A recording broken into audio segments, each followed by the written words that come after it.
Vi siete montati la testa, avete dato l'avviso di pignoramento al Presidente della Repubblica Mattarella.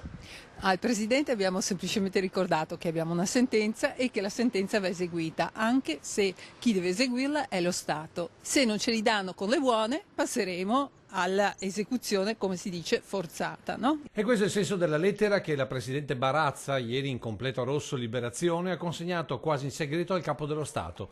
Infatti, avvicinata prima della cerimonia a Vittorio Veneto, la Presidente scherzava così. Il rosso è passione, il rosso, se non c'è un po' di vita, un po' di passione nelle cose, in qualsiasi cosa, dove volete che andiamo? E la passione era per la lettera, che alla fine, se non direttamente al Presidente Mattarella, è stata consegnata al suo copioso staff.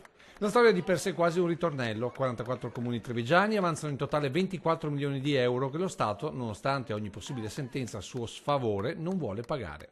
Hanno sostanzialmente dato delle non risposte, cioè hanno preso tempo con l'Avvocatura di Stato che alla quale hanno chiesto un parere, ma le sentenze si eseguono, non si chiedono pareri all'Avvocatura che peraltro difendeva lo Stato che è stato riconosciuto in questo caso debitore, no? Comuni trevigiani tra l'altro particolarmente irritati per via delle solite corsie preferenziali riservate ad altre amministrazioni. Non più tardi di fine anno al Comune di Torino è stata creata una norma apposta in legge di bilancio nella quale sono stati riconosciuti i soldi che anche al Comune di Torino spettavano in base ad una sentenza.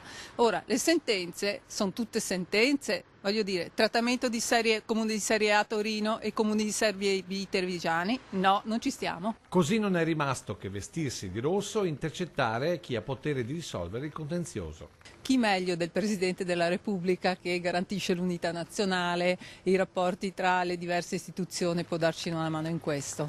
E adesso non resta che continuare a sperare. Il Presidente però ha una grande sensibilità verso i comuni, in particolare verso i comuni più piccoli, quindi io sono sicura che una risposta ce la darà a questa lettera. Quando ce l'avrò ve lo dirò.